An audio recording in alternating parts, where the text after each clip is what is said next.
evening and a very warm welcome to the Grassroots Weekender Show. By Jove, they say, that week is flown over.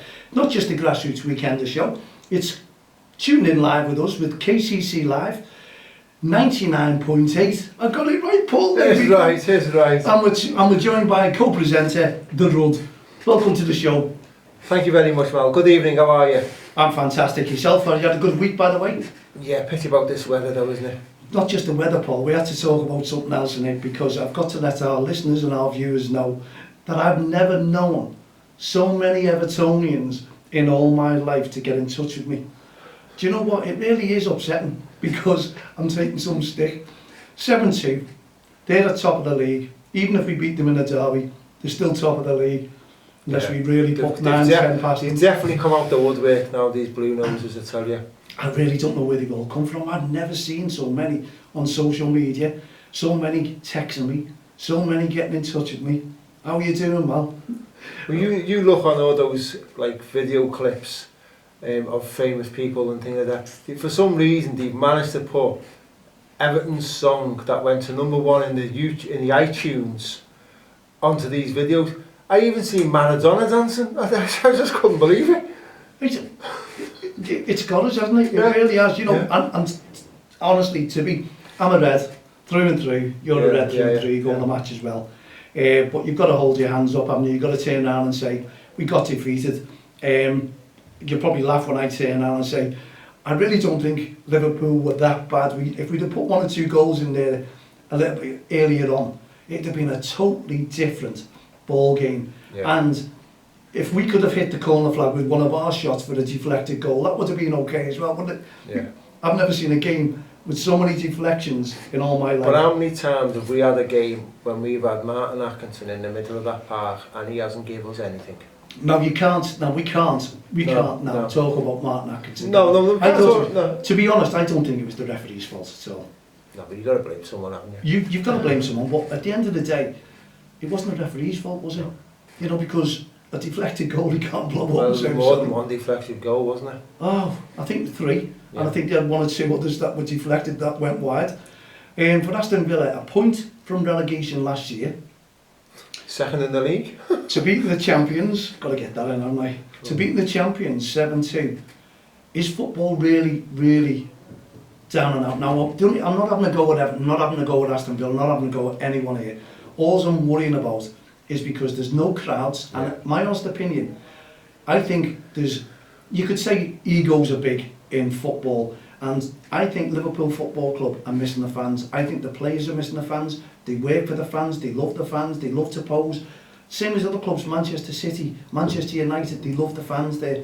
Now the teams who are, I'm not going to say are lower than us because they're all at the top of the moment, seem to be improving tenfold. Are those players, I think you know where I'm coming from, are those players lifted because the fans aren't booing them, the fans aren't getting on the back, they can go out and play their own game of football without making mistakes, no one's pulling them up to make mistakes, whereas the big crowds, the massive crowds, your Liverpools, there's better skills, my honest opinion, this is my opinion, and I think if you're a real football fan, you'll agree, because I'm not really enjoying the football without fans in a moment, and I think you said there was a petition going out, where they're trying to get fans back. I think the whole country now is really, really fed up. We all are. I can't really get to grips with the way football is going at the moment. And we've got the weekend tomorrow. We've got the Saturday and Sunday. We've got the international games. It's not the same, but maybe we all deserve a break because the crowd, the Sky are doing well. We're putting the crowd in the background. What you've got to look at, I mean, when you look at these, like the German league, they've started to now get the crowd in. On average, Dortmund had 12,500 in last week. And it's not a big crowd, but if they it's noisy, isn't it? Their ground's still noisy, but the problem is other countries in Europe are not following suit, and we've all had this COVID-19 pandemic somewhere along the line. We're still in it. And we're still in it, and Germany are not out of it. No one did. Spain are not out of it, but you know all these teams are allowed to play some form of sport and allowing supporters in. And I'm seeing a lot of messages on the TV lately and in the media where there's a lot of people now, and I think it's going to happen. They're totally fed up, and you're saying Trump, you either love him or you hate him. But he's taking his mask off and he's telling people to get out there, be safe, don't be sorry, just go out and stick to the COVID regulations, the rules, because life goes on. We've got to live with it. It's like when you have a bereavement, life goes on. Yeah. You have to live with it. What do? Do we all lock ourselves in? Yes, we all want to be safe, wear our masks, we all want to be social distancing the way we are. We need to get together and do this, we really do. But at the end of the day, we just need COVID-19 to go and everyone can get back to normality or some sort of normality. The thing is though, if you lock yourself away, where does your mental health come in? Mental health, stress. Yeah. You start worrying about things, you start worrying about people. Is it not coming in now? Is it not coming in now? I Because think people are so worried about losing their jobs. People are getting, well, the furlough's coming to the end. What is going to happen? It's going to happen to all your closest, all your relatives. There's just no jobs now. Even my own son there is starting to get a redundancy letter. Yeah. This is not right. This firm were booming, absolutely booming before COVID. But I can understand where people are coming from. Everyone's worried. They've all got families. I just feel sorry for the people out there, and you know, if you haven't got a job or you're losing your job, you know, commiserations. Well, unfortunately, with a lot of companies losing people, is a lot of these people have never been on the dole before. No. These people have always worked all their lives from when they've left school till obviously to the present day. So to go on the dole or to sign a form online, these people haven't got a clue what to do because they've never done it before.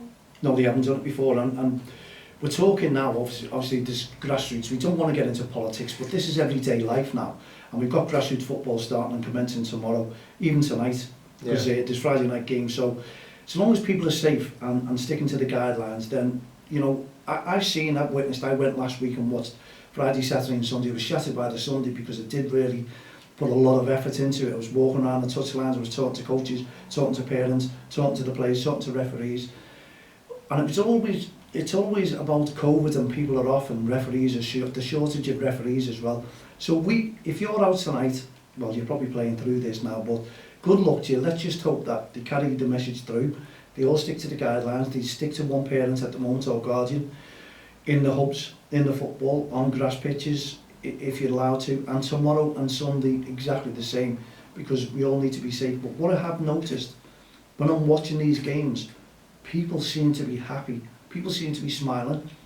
Yeah, the atmosphere is a bit different because it's grassroots football, but not as we know it, as you know what we're saying. Referees seem to be enjoying themselves more. The kids seem to be enjoying themselves more smiling. They're out and about. They're not locked up, not cooped up. The parents seem to be, hopefully, social distancing. If the social distancing, we need that to happen week in, week out. We need that message to be portrayed this weekend, tonight, this weekend as well. Yeah. Regardless of the weather, please be safe, every single one of you, and follow the rules and regulations. But I can only say, you know, I'm not being selfish, not being nasty. It's my opinion. I'm going out there and I'm just trying to put it into the back of my mind that I'm living life. It's not about going out and being worried about catching something, because 9 times out of 10 you start doing that. You start worrying about breaking a leg. 9 times out of 10 you come unstuck. You've just got to get on with it. I mean, you just got to get, as you say, unfortunately this COVID-19 is here to stay at the moment, but you've got to, as you say, Mo, you've got to get on with life. You've just got to get on with it. If it means wear a mask, wear a mask. If it means wear a pair of gloves, wear a pair of gloves. Just get on with it. Just do it. Yeah, we have to do it. Yeah. But it's all grassroots football. That's what it's all about. And we want to see some lovely football if we can. And we want to meet the parents, and it's great to meet them. It's great to meet the managers and the referees as well. We did mention just a little bit earlier on that we had a shortage of referees all week last week. Yeah. When I say all week, you know, it might have been friendly games, but I've seen on social media, Paul, and we talked about this, how many people are asking for referees in their leagues this year, because the simple reason is that the FA can't do courses at the moment. They're all closed, furloughed. They can't take anyone on. And this Can you not do it online? I think it'd be hard. I don't think they've come up with anything online. If you have, from a different area, then we'd love to hear from you. mal@ontexttheline.com. Get in touch with us, let us know. But I don't think there's any courses whatsoever going, and I'm talking about level 1, level 2. Basically from the bottom to the top, isn't it? Yeah. We need more referees, we know that. But where did the referees gone who were there last year? Is there more sickness? I'm not too sure. Well, as I said to you the other week, with a lot of older referees that have obviously done these leagues for years are probably in that age bracket where they're shielding and they're too scared to come out. Which is right as well. And they've got to self-isolate kids, plenty of them as well. You're seeing shortage of teams cancelling. So it is working. We are saying that, yeah, you know, you're being on the safe side, you're keeping the kids away from the football. If they're looking like they've got any symptoms, the referees are doing exactly the same. I haven't seen many coaches or managers doing the same. They all seem to be out and about. So maybe it's the stress release that you're out there and you're encouraging your teams. And I say encouraging your teams because that's what we need on the touchlines. And we've seen that a lot. People clapping, people letting their hair down, if you like. Even the Baldy lads, they're all letting their hairs down and they're all supporting all these teams. So well done. You know, this is what we want. We want to see this weekend friendliness, social distancing. If there's no big ifs or buts this coming weekend and the council don't take drastic action, I think there's a lot of people... I think last week was, as you say, one parent, one child, and as you say, in certain hubs it worked at certain places. So hopefully if the parents, fingers crossed, do what they're told, the council shouldn't have to step in and re-alter the rules for this week. Should just let it go for the time being, at least till a half term with the kids. Yeah, that's what they're looking into. You can see that. Yeah. I had a report from Jericho Lane that day last week. That coming late after the show last week from Wayne McPartland. Said Wayne's going to be on board with us. We don't cross the line with the radio, with the workshops, you name it. And he was telling me that it was absolutely fantastic. The weather was glorious. I think was it the Saturday or the Sunday? The Sunday, yeah. That was glorious. It was pathetic on the Saturday. We did say that, but he said it was fantastic. The way Jericho Lane was organised, the way the parents enjoyed themselves, the kids, everyone had a smile on their face, even he had a smile on his face. He won his first game. Great to see, great to hear. Definitely going to have a smile on his face, and he winning his first game. Yeah, definitely. That's what coaching's all about as well. But he said he really enjoyed it. And the more enjoyment he got out of it was the kids being there to enjoy and play some football and everyone there to be watching it. So there's another good report. We did say we'd bring that up last week. Now, if you've got any messages that you'd like to put to us, simply get in touch with us because we also KCC Live, FM 99.8, and I think Dan thought I'd forget that, didn't he? Hey, would you ever thought you would have been on the radio, Mal, as part of your own show? Yeah. Because everyone told me I've got a great face for radio, so there you go, I have, and it's working a treat. But no, I never ever, it was always my dream to team up with someone, and KCC Live we've teamed up with, and hey ho, Paul, we've got some great plans, haven't we, because the disability side of things as well, the impact. You tell our listeners and our viewers a little bit about it, what we're looking forward to or what we can look forward to. Well, at the moment, we've got a team at the moment, Sophie Coyne and Matthew Richards. They're part of my inclusion team. They're behind the scenes working as I speak, hopefully, unless they're watching the television. Basically, what we're doing is, how can I say, Mal? Well, get the road so you can... Yeah, on the road, yeah. We're getting a lot of teams, well, Sophie has. She's been emailing and texting a lot of teams off different websites, County FA websites, telling them who she is and who we are, and they're emailing back, well, they're messaging back with the email contacts. So then she's sending another confirmation email to them to say thanks very much for coming on board. But it's looking good. She's she's doing well, actually. She's doing well because she wants it. She wants to get involved. She's basically on the phone 24/7. I think it was the other night. I said, "So, I'm going to bed," and she said, "Oh yeah, but no, but so I'm going to bed. It's 2 o'clock in the morning." So it's like, but she's keen. And I know that, Paul, because I'm receiving a few texts as well. Yeah. To say, keen is not the word, but I'm terrible, mate, because if you text me 24/7, you'll always get an answer off me, and that's been me for 18 years. I'll always do that. You've known me, Paul. Yeah. You never ever miss out a text. It's always a reply. It's always a response, and I think most of the managers out there as well who text me or ring me, I'm always there because at the end of the day, if you're always there for them, it's always good payback. Yeah. And if the lads or everyone there, the listeners and the viewers, can hear voices in the background, that's only Dan from KCC Live gigging in on our show. Oh, he's and he's doing his interview. Yeah, it's and he had some stars before he was interviewing, didn't he? Yeah, she was off X Factor, I think it was. Not last year, the year before or something. Well, I think it was X Factor, so that's what he said. Yeah, see, he doesn't tell us that much because he's thinking he's bigger than us and all that. But hey, we haven't started yet. You know, we're going to be bonuses here, aren't we? Yeah, that's right. For KCC Live, 99.8 FM. There you go, right next to the Radio 1, did he say? Yeah, so you can't miss us. You've got to go past us to get to Radio 1, so why go past us when you get to us? Just tune in. But obviously, when we start playing our jingles and our songs and getting all you managers, getting all you mums, dads, parents, grandparents, referees, kids out there, because young commentators is coming up soon as well, isn't it? And that's going to be an experience for quite a few children out there because, believe it or not, we're looking for the big two, aren't we? Together, yes, Liverpool and Everton, that's the next game as well, isn't it? Yeah. I'm not talking about that one. No, not talking. No, we'll leave that one, okay. That's for another day. Yeah, we're underdogs. When was the last time we said we were underdogs? Well, good luck to you Evertonians. There you go. Anyway, that's all I can say because I don't know what to say. We just said we're at the top. No, well, I say going back to the inclusion side of it, Mal. Hopefully these teams and clubs or organisations get involved, and it's not just about playing football, grassroots football. It's in general. It's grassroots in general. How we can help them with their behaviour on the touchlines, towards referees, behind the scenes, basically at their club structure.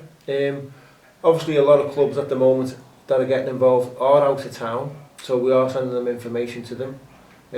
One or two leagues have been in touch with Sophie, so hopefully we're going to send them some information how we operate up here in the north. But yeah, it's looking promising. Hopefully maybe April next year, our first inclusion tournament. So I want to bring that forward. I really do want to bring that forward with the business run as well. So I'm going to get the whip out and push it a little bit faster. You and Sophie, and as soon as we've got this radio sorted out, it's going to be fantastic for each and every one of you. But we've got to mention, haven't we, because Olivia Henderson, whose birthday it was yesterday, she was 16 yesterday, and I know before Olivia took her services elsewhere, she's done a fantastic job. We've got to wish her happy birthday, happy 16th, Paul. If you'd like to wish Olivia. You didn't meet Olivia? No, I didn't meet Olivia, but I've heard quite a lot about her, and especially looking at the studio and the office, she's done a fantastic job. Yeah, because you can't fault it. I was surprised when I actually spoke to you, and you said, I've got an office. I said, okay, yeah. We've got a studio. I'm like, what? A studio? Yeah, come down and have a look. Fantastic, man. You can't. It's really, and not just that. What she's done behind the scenes, like the old memorabilia photographs she's put in frames, she's put them up in the studio, the office. Can't fault the girl. Really, she's really done a fantastic job. And if I'm not mistaken, I think it was last week or the week before, I caught up on YouTube and I watched the interview in the studio with the ex-Premier League referee Chris. Yeah, she's done a great job there. Oh, she did. She's done fantastic. But what I liked about it was you in the background with that music, where you got a bit of stick. Just a little bit. I didn't think they could hear me. As I say, I thought that speaker was off until I looked at the faces. Yeah, you knew it was on. No, I didn't. I've just been practicing an hour before, making sure everything was right. But anyway, yeah, happy birthday, Olivia. Enjoy your day, or hope you enjoyed your day. And hopefully you'll have a great weekend of refereeing as well. Paul, I think we're coming up right towards the end of our time. It's been great because we've got loads and loads of plans coming up, haven't we? And we have, yeah. In the next couple of weeks. As I say, Dan, you heard him in the background there interviewing. He's got plans for us, he's got jingles for us. You're going to see a difference, hear a difference, watch a difference. We can't wait. The thing is, Mal, it's not 3 shows anymore, it's 4. It's your Friday, Saturday, Sunday, weekend show, and then you've got your radio show midweek, so... Co-host. Yeah, co-host. Do all the work. Well, I wouldn't go that far. Yeah, well, it's the Rud look anyway. You've got to get used to him because he'll be coming on towards the... I'll come on when it's the right time to come on, man. I'm only just filling in at the moment. It's on now. Dear me, what's going on? Anyway, have you heard the story about Hansel and Gretel? I'm just going to tell you this one, right? If you've not heard the story about Hansel and Gretel, it's these two characters who go characters. It was just a fantasy, I suppose. Where they go into the woods, they get lost, and they've got pieces of bread on them, and they leave crumbs around everywhere, thinking they're going to find there we go. And then they go to the wicked witch. This is leading to something else. So when you invite Paul into your house, be very, very careful, or the Rud should have said, because in this studio, I have to go round with a brush and shovel, because Hansel and Gretel here are always there dropping crumbs and asking me what's the problem. Now I've done weeks and months and tidying up, and I can just do without it. So if you'd ever come here, please don't give any biscuits, don't give any pork pies, don't give any sandwiches, because I'm the one who has to clean up. Paul? Mal, I had to clean up yesterday. Yeah. Only because you told me where the brush was. He was stamping all the crumbs in on the floor until I gave him the brush and shovel. What more do you want?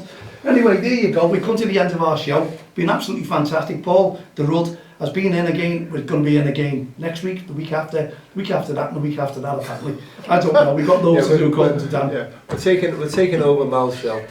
I'm going to lose my chair by the looks of things, folks. So anyway, we'll be back again tomorrow evening at 7 p.m. So for myself, Mal Lane and all the team here, the Grassroots Show, Don't Cross the Line, Rev Spec Programme, the Rud, and KCC Live 99.8.